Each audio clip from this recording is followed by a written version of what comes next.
शुंभ निशुंभ वक्रासुर को शक्ति दो ताकि उसका कद बड़ा हो सके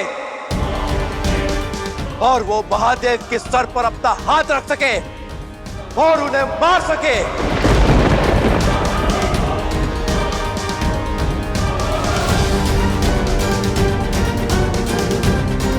हाँ शुंभ निशुंभ, अपना बल दो वक्रासुर को।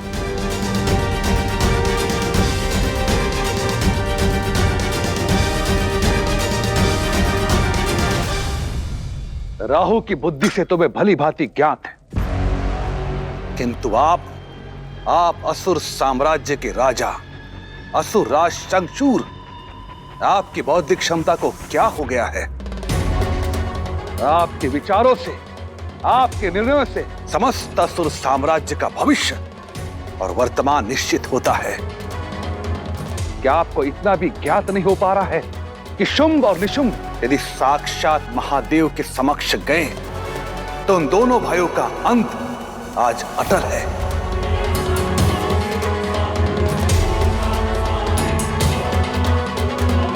आज उन्हें कोई नहीं बचा पाएगा।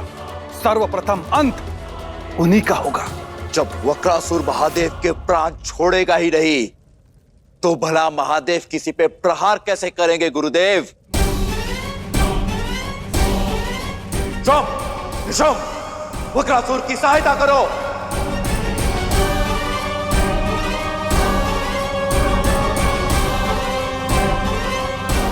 नहीं शुंभ निशुंभ, इसी क्षण लौट आओ, इसी क्षण लौट आओ।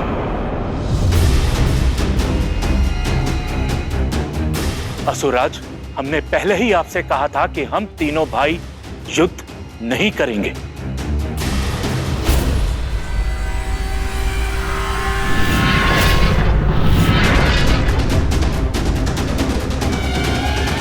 हाँ सूरराज, हम अपना वचन नहीं तोड़ सकते।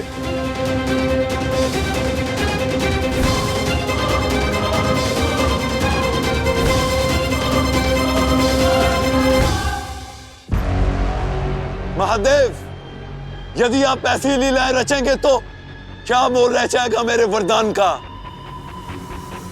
यदि मैं आपके सिर पर हाथ ही नहीं रख पाया तो मैं आप पर विजय कैसे पाऊंगा? शिव पर विजय पाना तो संसार का सबसे सरल कार्य है वक्रासुर।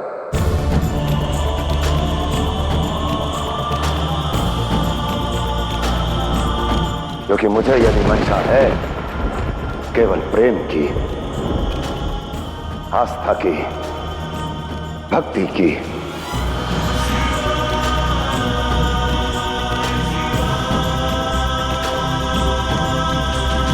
अपनी बातों से मेरे प्रश्न को मत टालिए महादेव।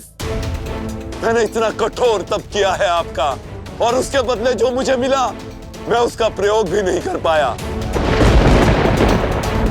बताइए महादेव, मैं कैसे हराऊं आपको? उत्तर दीजिए मुझे। फिर एक चुनौती रखते हैं, फिर एक चुनौती रखते हैं, फिर एक चुनौती रखते हैं। तुम नृत्य कला में निपुण हो, मैं और तुम नृत्य करेंगे। यदि मैं हार गया तो तुम्हारे सामने खड़ा रहूंगा और तुम मेरे सर पर हाथ रख देना, तुम मेरे सर पर हाथ रख देना, तुम मेरे सर पर हाथ रख देना। मगर ये चुनौती क्यों? क्योंकि किसी को परास्त करके ही कोई किसी से अपने मन की कर सकता है। नृत्य प्रतियोगिता इसलिए कहा क्योंकि तुम मुझसे युद्ध नहीं कर पाओगे, नहीं कर पाओगे, नहीं कर पाओगे। और मैं नहीं चाहता कि यह संपूर्ण संसार कहे कि शिव ने अपने ही भक्त को युद्ध में हरा दिया। अब तुम्हारी इच्छा, नृत्य या युद्ध?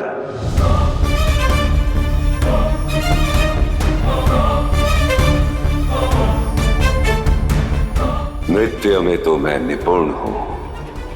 मुझे तो वरदान मिला है कि नृत्य में मुझे कोई भी नहीं हरा सकता।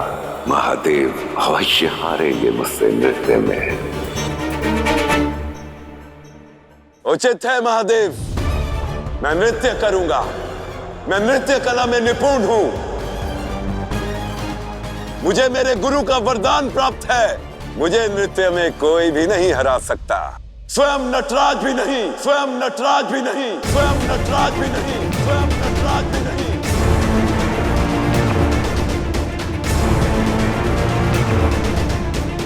मैं आपके साथ नृत्य की प्रतियोगिता करूंगा महादेव। आप जैसा कहेंगे वैसा करूंगा।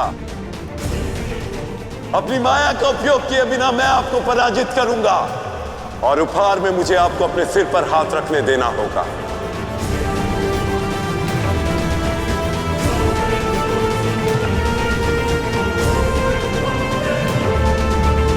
जैसी तुम्हारी इच्छा, जैसी तुम्हारी इच्छा, जैसी तुम्हारी इच्छा।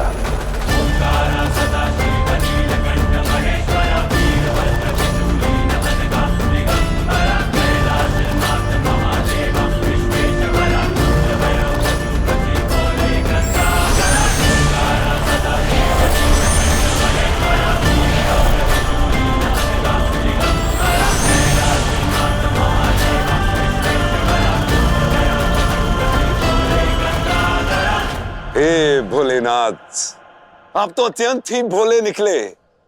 इतनी सरलता से मेरे पाश में फंस गए।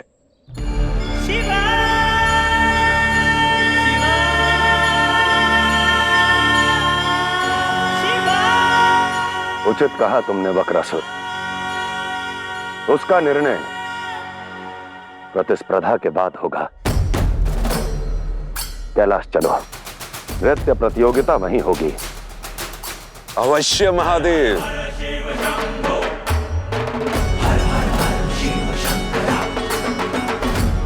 आज वक्रासुर का अंत लिखा जा चुका है, वो भी साक्षात महादेव के हाथों। कैसा अंत गुरुदेव? आपने सुना नहीं? उसके गुरु ने वर दिया है कि नृत्य में वक्रासुर को कोई नहीं हरा सकता। महादेव की मंशा वक्रासुर को हराने की है ही नहीं, और हार और जीत हम जैसों के लिए है। किंतु महादेव तो हार और जीत से परे है। वो तो केवल वक्रासुर को उसकी नियति के समीप पहुंचा रहे हैं।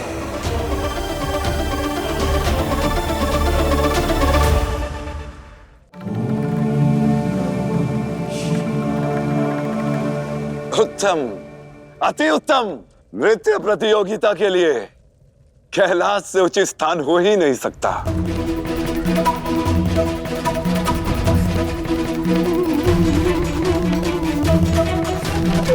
अब मैं पार्वती के समक्ष आपको पराजित करूंगा महादेव।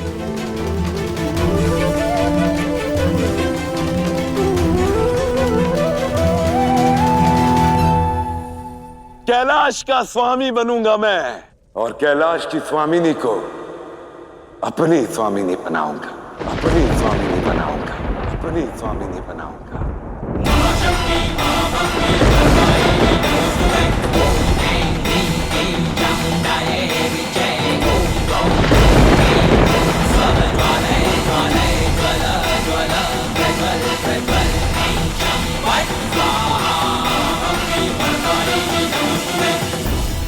नहीं देवी,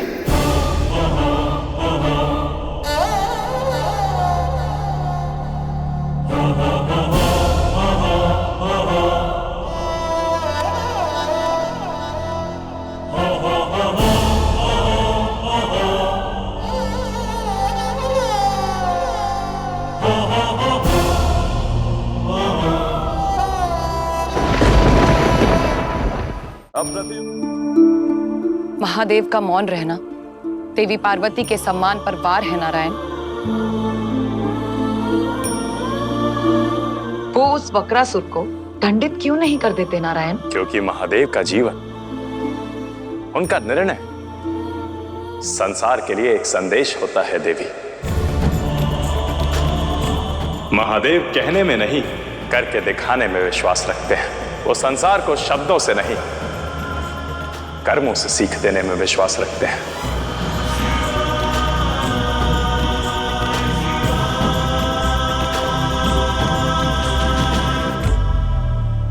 अब प्रतियोगिता आरंभ करें महादेव। महाकाल का काल बनने की मैं और प्रतीक्षा नहीं कर सकता। अवश्य वक्रासुर।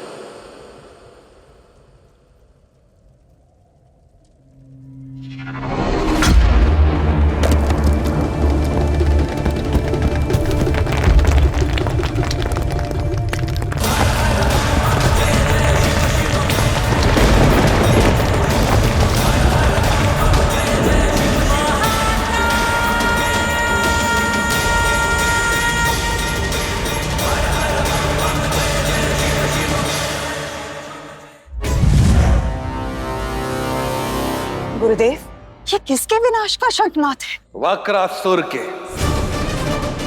मूर्ख शंखचूर को ऐसा लगता है कि वक्रासुर साक्षात महादेव को नृत्य प्रतियोगिता में हरा देगा और जाने अनजाने में उसका प्रतिशोध पूर्ण हो जाएगा।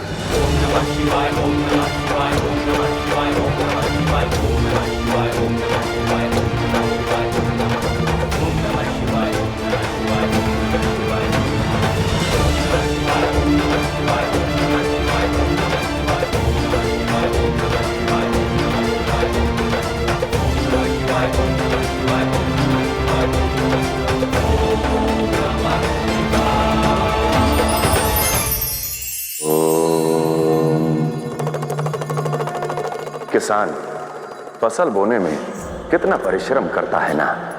पहले भूमि को समतल करता है, फिर खुदाई करता है, बीज बोता है, प्रतिदिन जल से उसे सींचता है और अंत में उसे काटकर सुख की प्राप्ति करता है। हमारे कर्म भी उस फसल की भांति ही होते हैं जिन्हें हमें स्वयं काटना पड़ता है। इसलिए सदैव अच्छे बीज बोइए ताकि फसल भी अच्छी हो।